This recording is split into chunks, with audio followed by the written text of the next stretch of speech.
Today we're going to explore a new concept with limits called one-sided limits. So we're going to have a left-hand limit and we're going to have a right-hand limit. And before we really get into what those are, it's just important to note the distinction in the notation. So a left-hand limit, you could see, has a little negative sign as a superscript on the a value. And a right-hand limit has a little plus sign as a superscript on the a value. So that's the only indication that you're going to be looking at a one-sided limit. It's a little negative sign or a little plus sign. Okay? And so a left-hand limit just means you're going to look at what happens to the function as you approach that a value only from the left-hand side or from the negative side. That's why it's indicated with the negative superscript. And a right-hand limit just means you're only going to look at what happens as you approach that a value from the right-hand side, right?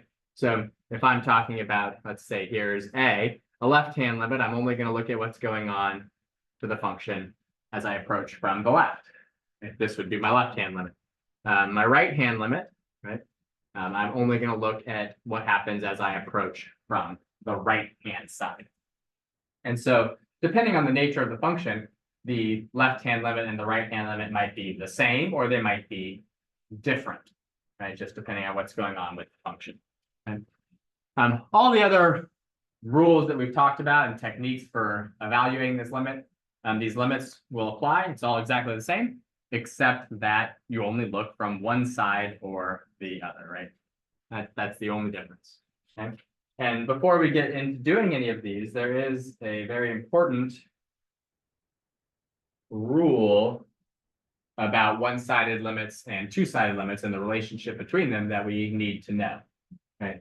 And that is that a two-sided limit, which is the type of limit we normally deal with, right, that we've dealt with so far, like just the limit as x approaches a of f of x, that can only equal L if and only if both the left-hand limit and the right-hand limit at a also equal L. Right, that they equal the same thing, right? If this one is 2 and this one is 2, then this one is 2.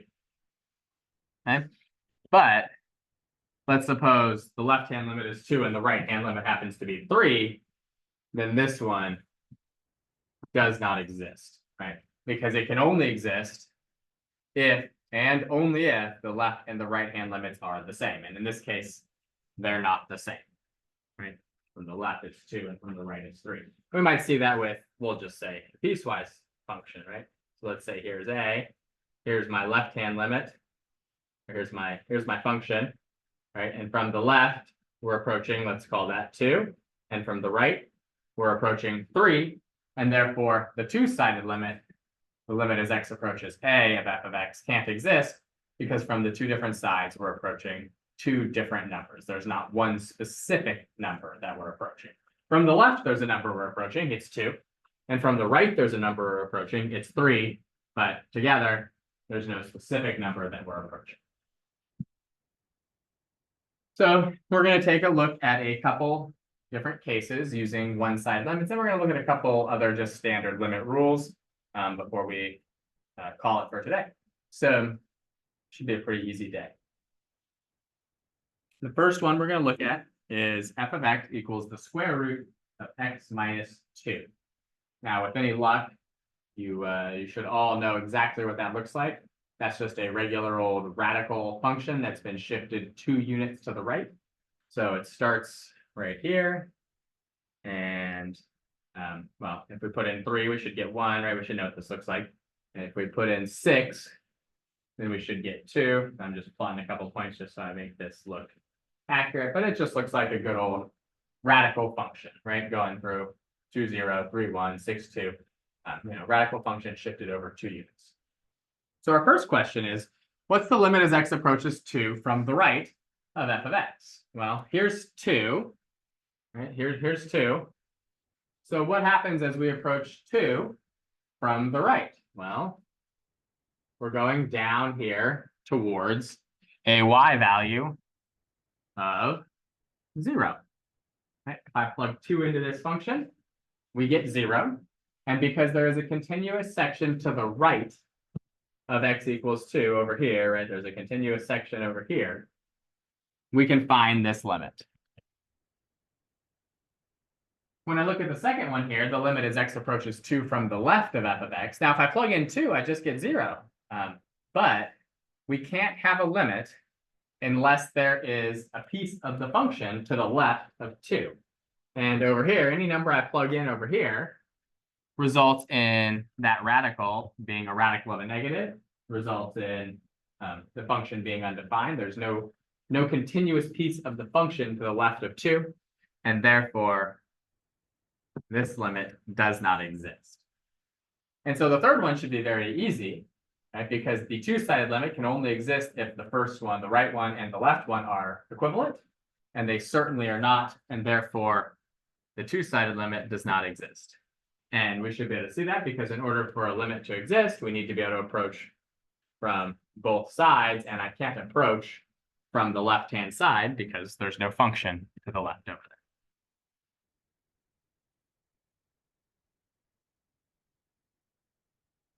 This one is a pretty common graph that you might see to deal with limits on the AP test.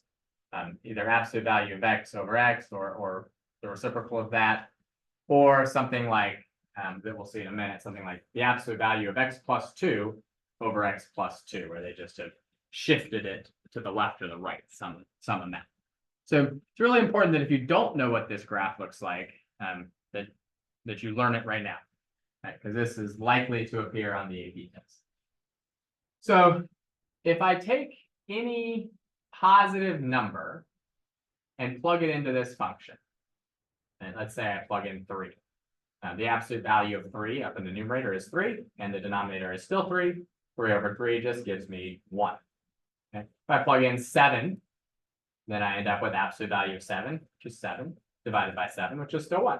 But any positive number I plug into this, I just get 1, no matter what. If I plug a negative number into it, let's say I plug in -5, right? I have the absolute value of -5 over -5. Well, that becomes 5 over -5, which is -1. And if I choose any negative number, that's exactly what's going to happen, right? So any negative number I plug into this, I should get negative. So I should get something like this. And if I plug in 0, I get 0 over 0, which within the context of a limit is indeterminate, right? But we can't evaluate 0 over 0. There is no point on this graph when x equals 0. So we're going to put an open circle on both ends of this, or on both of the pieces of it. And so now, as we look at this, as we approach 0 from the right-hand side, our first limit over here, well, while I do that, I'm looking at what's going on here, right, as I approach from the right.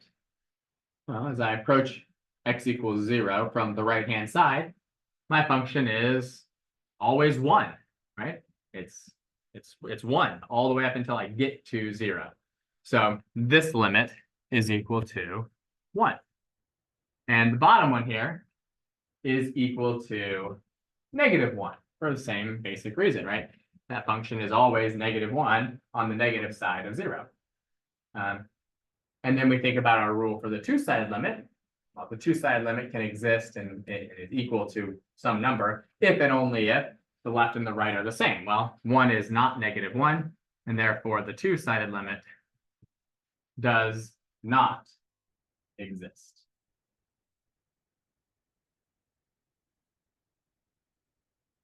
So let's see now if we can find a way to algebraically evaluate these same limits. I mean, at least the first two, right? Because once we do the first two, we'll see that the third one doesn't exist.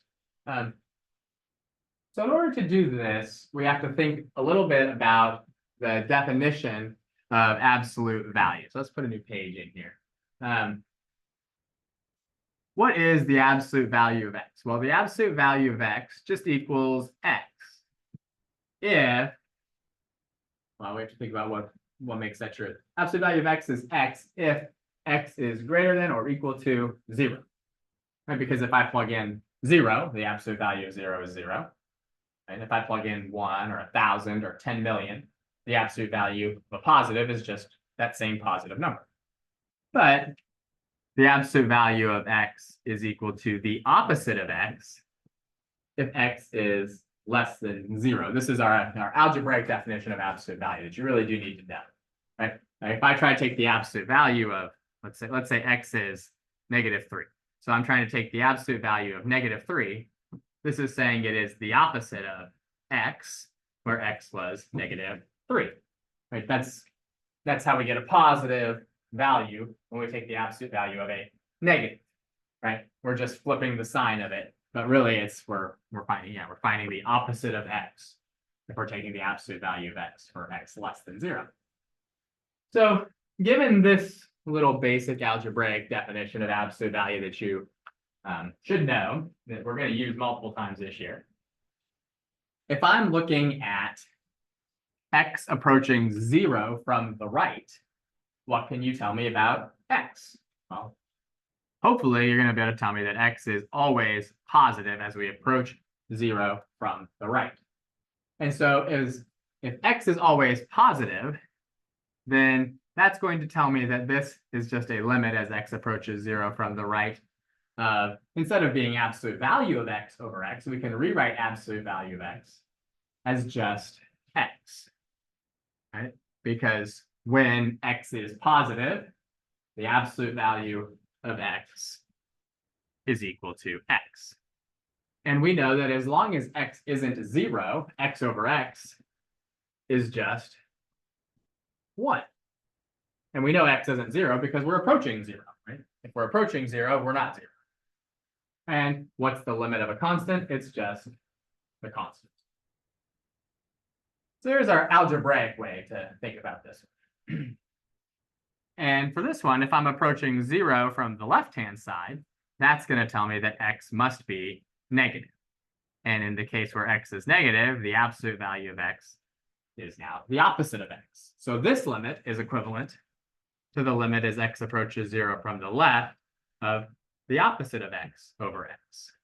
Right, we'll just replace the absolute value of x with the opposite of x.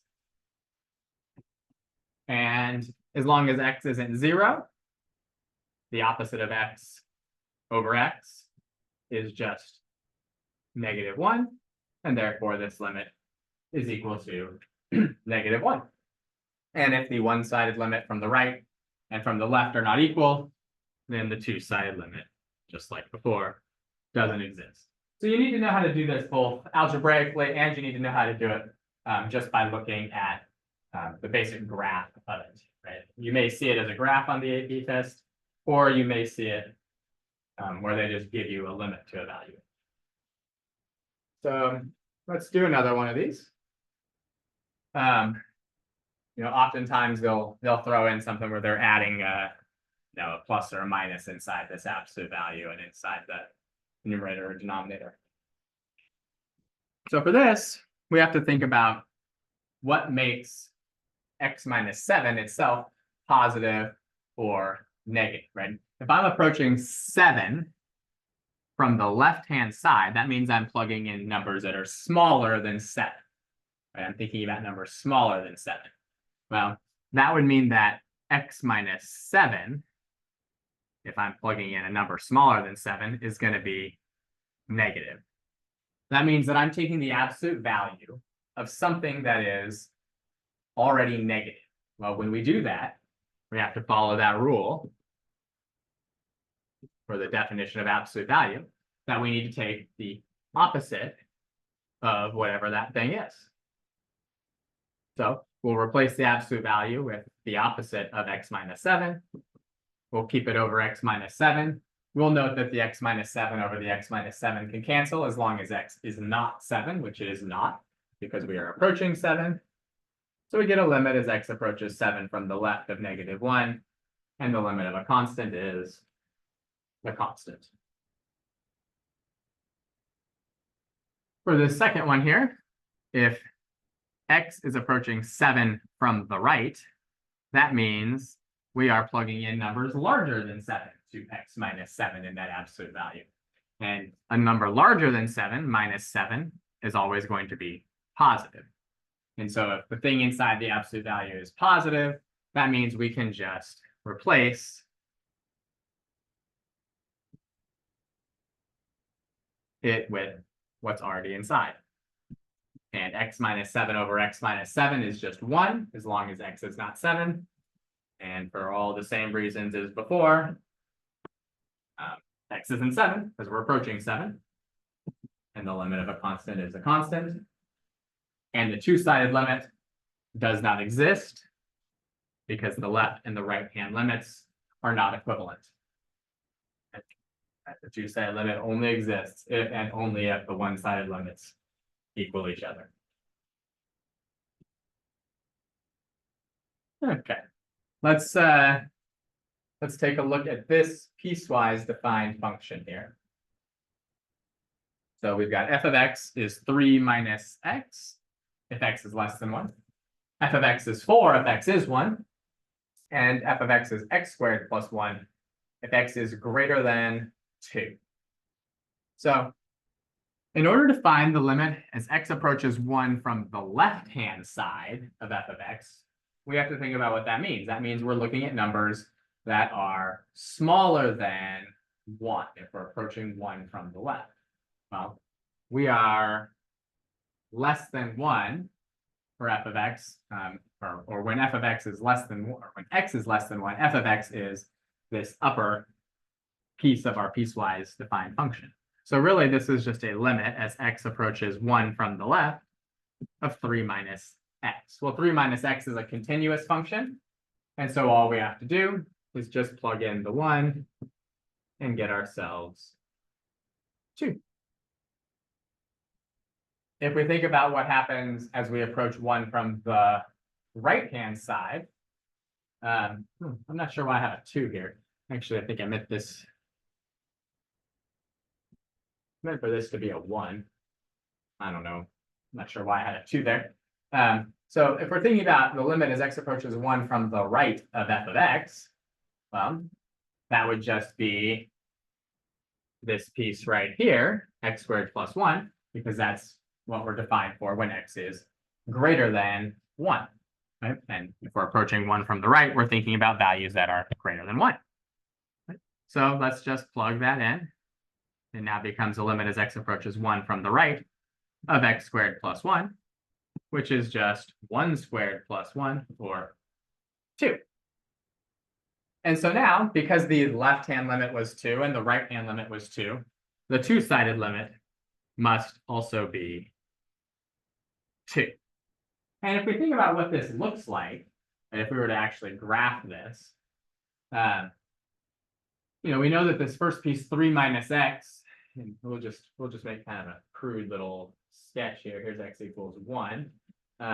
3 minus x is going to look like this for when x is less than 1. And x squared plus 1 will be a parabola. It's just going to look like this. That's not perfect. It's kind of, should have probably already been steeper at the beginning, but good enough. And when x is 1, our function's value is 4.